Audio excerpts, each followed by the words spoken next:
Hey everyone, and welcome. Today we're diving into something really fascinating. How Thailand is taking its incredible cultural heritage, we're talking everything from its world-famous food to its vibrant festivals, and turning it into a powerful engine for economic growth. It's a national strategy, and it's pretty brilliant. But that really makes you wonder, right? How exactly do you turn culture into capital? How does something as personal as tradition become a real concrete force in the economy? That's the big question we're going to unpack today. So, let's start at the top, with the official government policy that's at the heart of this whole transformation. It's called the creative economy. Okay, so the official definition sounds a little bit like a textbook, I know, but the idea behind it is actually super powerful. What Thailand's Development Council is saying is that culture is a national resource, just like any other. This isn't just about preserving art for art's sake. It's a formal strategy to create real economic value. So at the end of the day, the creative economy is really a national game plan. It's a deliberate choice, a policy to make Thailand more competitive on the world stage by tapping into the one thing that nobody else has, its unique culture. And the goal is to scale this up from a tiny local village all the way to huge international markets. So what does this policy actually cover? Well, it's incredibly broad. The government went ahead and identified 15 distinct sectors that make up the backbone of this whole creative engine.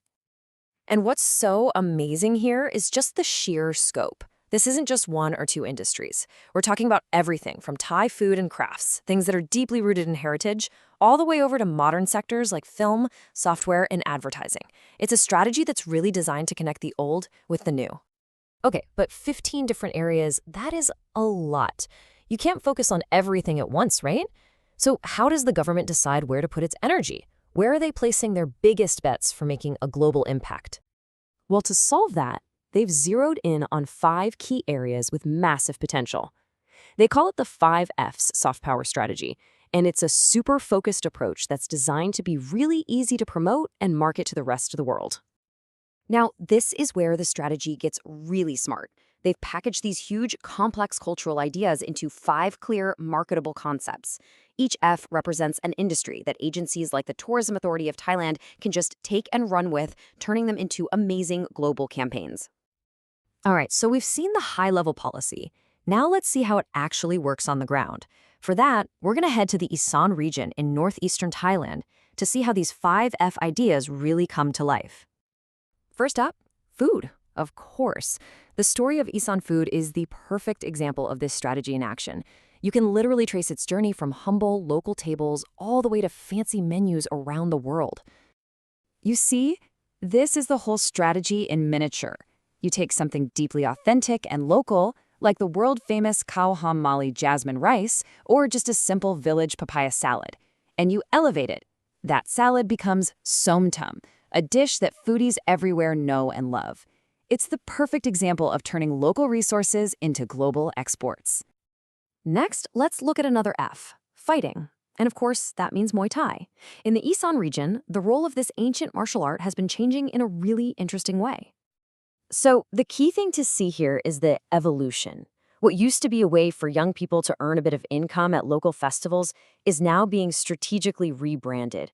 Today, it's being promoted as Muay Thai for Health, a tool for wellness and community that keeps the tradition alive in a modern, sustainable way. So we've seen the big national policy, and we've seen some cultural examples from the Isan region.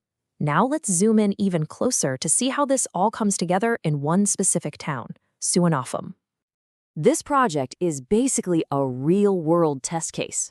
The local government has teamed up with a major university to intentionally build a creative city from the ground up, using all the principles of the creative economy right there at the grassroots level. And their mission says it all. This isn't about abstract economic goals. It's about tangible benefits for the actual community.